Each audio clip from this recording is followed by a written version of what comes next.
কথায় আছে, সংসার সুখের হয় রমণীর গুণে।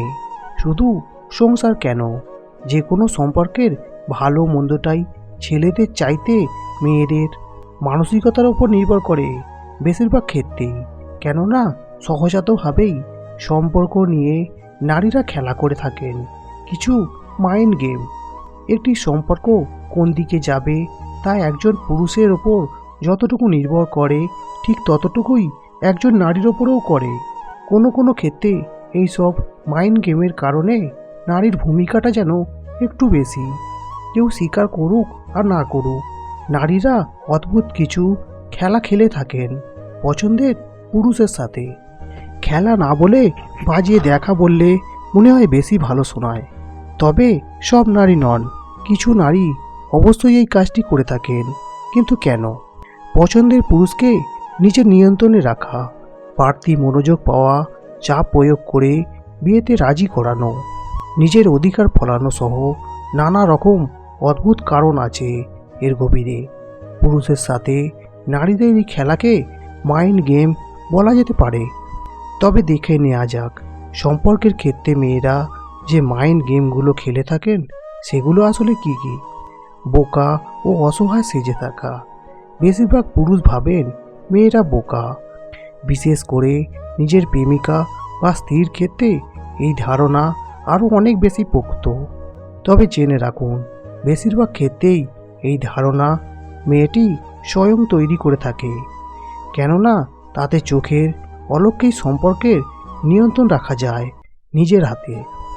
এটা বৈজ্ঞানিকভাবে প্রমাণিত যে সম্পর্ক ও সামাজিকতায় সূক্ষ্ম চালগুলো মেয়েরা অনেক বেশি ভালো বোঝে। ফলে বেশিরভাগ নারী তার পছন্দের পুরুষের সামনে বোকা ও অসহায় সেজে থাকার এক প্রকার নাটক করে, যে নাটক পুরুষটির সাথে তার সম্পর্ককে গড়ে তোলে অনেক বেশি পোক্ত। আর এই জন্যই বন্ধু মহলে অনেক মারকুটে স্বভাবের একটি মেয়ে নিজের প্রেমিকের সামনে দেখায় একদম পরনির্ভরশীল একজন মানুষে পরিণত। কিন্তু কেন এমন করে? এর কারণ হিসেবে সাইকোলজিক্যাল এক্সপার্টরা পুরুষের বোকামিকেই দায়ী মনে করেন। অনেক ছেলেই বোকা মেয়েদেরকে বেশি পছন্দ করে। কথাটি ঘুরিয়ে বলতে গেলে বলতে হয় অনেক ছেলেই চান না তার সঙ্গী তার থেকে বেশি বুঝুক বা বেশি বুদ্ধিমতী হোক। সঙ্গিনী আত্মনির্ভর হওয়ার চাইতে তার প্রতি নির্ভরশীল হওয়াটাই অধিক পছন্দ করেন বেশিরভাগ পুরুষ। পছন্দের পুরুষের এই চাওয়া পূরণের মাধ্যমে পুরুষটিকে আপন করতে পেতেই মেয়েরা খেলে থাকে এই বোকা ও অসহায় সাজার মাইন্ড গেম। অপেক্ষা করানো নারীদের স্বভাব, এই কথা সহজেই স্বীকার করে নেবেন বেশিরভাগ পুরুষ।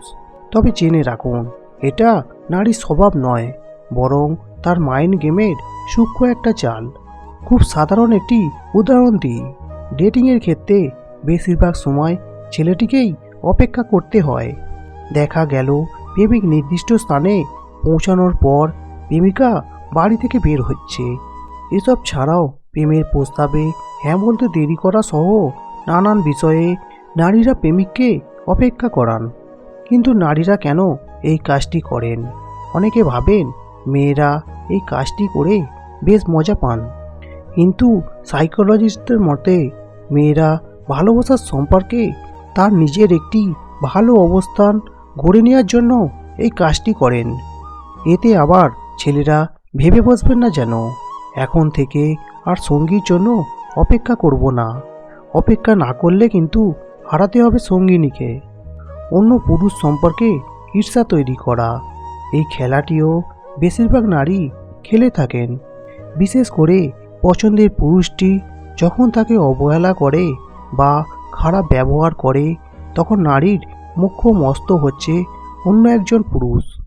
অনেক ক্ষেত্রে দেখা যায় নারীরা ইচ্ছে করেই অন্য একজন পুরুষের দিকে মনোযোগী হচ্ছেন। বেশিরভাগ ক্ষেত্রে এই পুরুষটি হয়ে থাকে প্রেমিকেরই কোনো এক বন্ধু বা নারীটির প্রাক্তন প্রেমিক। আবার অনেক নারী কাল্পনিক পুরুষ চরিত্র তৈরি করে প্রেমিককে নানান রকম মন গড়া কাহিনী শুনিয়ে থাকেন। সব মিলিয়ে ব্যাপার আর কিছুই নয়, প্রেমিকের মনে একরকম ঈর্ষা তৈরি করা। এই ঈর্ষা পুরুষের মাঝে এত প্রবল হয় যে পছন্দের নারী অন্য কারোর দিকে মনোযোগী হচ্ছে, এটা চিন্তা করেই তারা আবার প্রেমিকার দিকে মনোযোগী হয়।